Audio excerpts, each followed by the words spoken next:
This is a Ramping Up Your English book review. After American Railroad's golden age, thousands of miles of track were abandoned. Rather than see these valuable transportation corridors disappear, an organization called Rails to Trails turns them into trails for bicycling, hiking, and sometimes horseback riding. Members get to see good work that's being done by enjoying the organization's magazine. Each issue features rail trails throughout the country, as well as maps that can help them enjoy them. There are always interesting features like this one on railroad trestles. If you want to receive the magazine, you must become a member. I bought my first copy from a group that supports libraries, but I soon became a member myself to support their important work. Millions of people are enjoying healthy lives by getting outside and using these trails. And if you need something to feel good about, you can always enjoy a Rails to Trails magazine. You can contact Rails to Trails at railstotrails.org. You may never get to drive a train, but you can enjoy hiking and biking where the trains used to pass. For Ramping Up Your English, I'm John Letts. Welcome back to Ramping Up Your English. Our goal is to help you elevate your level of English proficiency in a way that causes the least amount of stress. We endeavor to make English learning interesting and fun by using a thematic approach. Our first theme is trains and railroads. This is segment 3 of episode 28. If you'd love to see and get your hands and feet on some real trains, you can't beat the experience of visiting a railroad museum.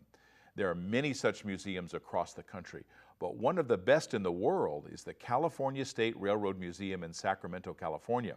Let's take a peek at some of their treasures. The California State Railroad Museum is one of the top railroad museums in the world. It's a family-friendly place to learn about the trains and railroads, with an emphasis on the construction of the western end of the Transcontinental Railroad, which pretty much started at this spot. We're in Sacramento, where an engineer and 4 businessmen gave birth to the Central Pacific Railroad. The story that's told so well by the museum includes the surveying work in the Sierra Nevada mountains to lay out tracks in an area widely believed too mountainous for a railroad. The work of building the line included blasting through hard rock using black powder and then later nitroglycerin, which was unlawful to transport through California, but part owner Leland Stanford made that possible when he was governor. The punishing, dangerous work was shunned by white workers, but was masterfully carried out by workers from China. Everything in this gallery tells the story of the building of the first railroad across America. Then when we finish with the little history lesson, we'll go into an area of the museum where you can touch and feel and even walk through some of the old railroad. The story is very well told by volunteers at the museum and beautifully illustrated by the fantastic exhibits. They go all the way around the tip of South America to get here. One of the first things we ordered was an engine, a locomotive. This first train locomotive on the West Coast is owned by Stanford University and displayed here at the museum, along with numerous other locomotives and rolling stock. The second gold spike was kept in a Hughes family private collection for over 135 years. In 2005, the family put it up for sale. Lucky children from area schools get to visit the museum on their field trips. The western section met the eastern section at Promontory, Utah in 1869. But the story goes on, with visitors invited to explore full-size trains inside the museum.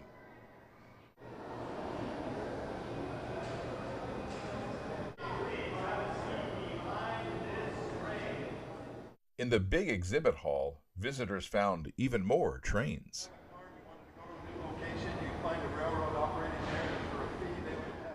Years ago, I had learned about how Southern Pacific kept California produce cold on its journey to markets in the East. Huge blocks of ice were inserted into the walls of special cars. Now I got to actually see those cars.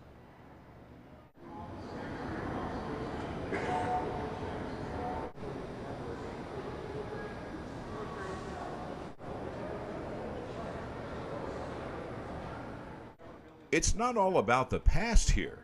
The planned high-speed train in California inspired this display.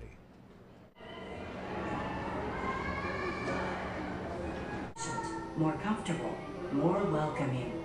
But in 20, 30, or 50 years, who knows what it will become?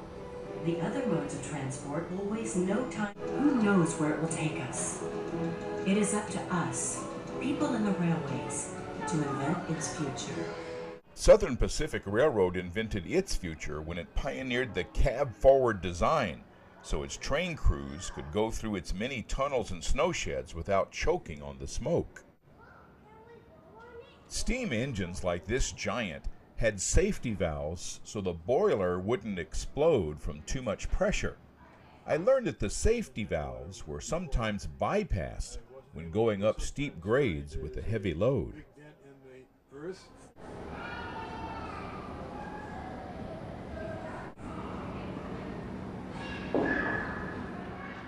The Santa Fe Railroad display showed a very important part of long-distance rail travel, the dining car. During the golden age of rail travel, companies competed to turn out the best dining experience for passengers, the food prepared in kitchens like this one. And the waiters carry the China, All right, we're going to the Gold Coast. Tables were set with the finest china. These dining cars were five-star restaurants on wheels, metal wheels. It went from LA to Chicago, down through New Mexico, came up through the corner of Colorado, through Kansas City. It took 39 hours and 45 minutes. It came through what this was called the Train of the Stars. Your movie stars rode it, Jack Benny, Bob Hope. My favorite was this Canadian National display, a full-size sleeper car that seemed to be racing through the dark countryside. You can see the swaying of the car and hear the clickety-clack of the wheels without ever leaving the museum.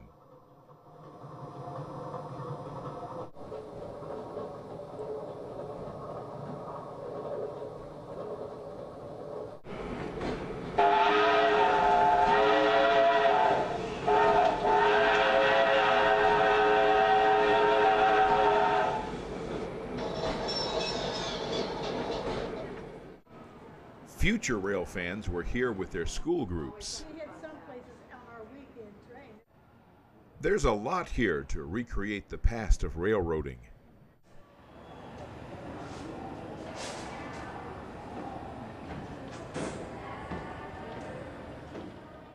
The famous Golden Spike and a mural commissioned by Leland Stanford, a glorious pass built onto by the Southern Pacific Railroad.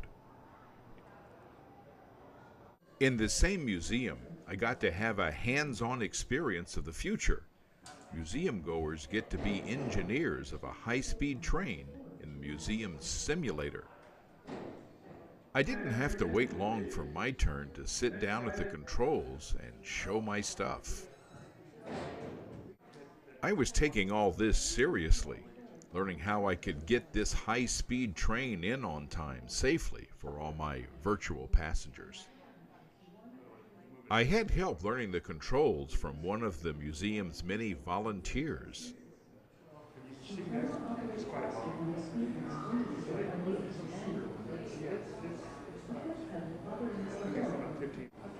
this one, take her up a bit. 3 or higher. Once the doors were closed, I eased it out of the station. Everyone seemed interested to see how I was doing. Going fast between stations was no problem, but pulling into the station required some fancy work at the controls. You see the feet up there? Wow. Oh, it's gonna go over. I wasn't sure there. I'll go back. Watch the remaining distance and stop the train using the brake hand. I will go forward and get it back. Still going way too fast. Well, I didn't overshoot the station, and my instructor had a kind of a compliment. Okay. I mean, I've done that bad too. Worse even. All righty, thank you. Good. The California State Railroad Museum is located in Old Town Sacramento, an area worth exploring.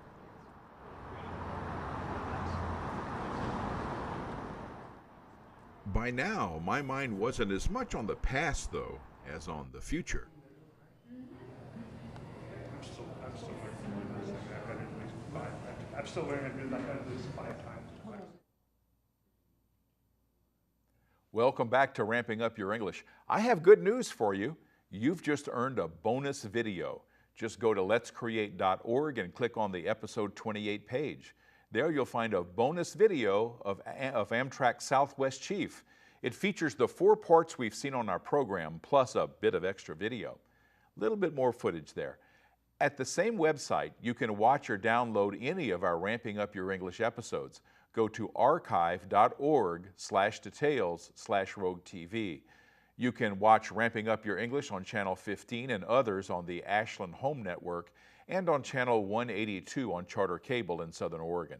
Channel selection will vary in other areas of the country with public access TV. I want to thank my volunteer crew, my announcer Bob Ayers, RVTV, and I want to thank you, our viewers. See you next time on Ramping Up Your English. I'm John Letts. You've been watching Ramping Up Your English, a support program for intermediate level English language learners. Learn more. Visit our website at letscreate.org. You can also watch or download today's program at archive.org/details/RogueTV. Join us next time on RVTV Voices for Ramping Up Your English.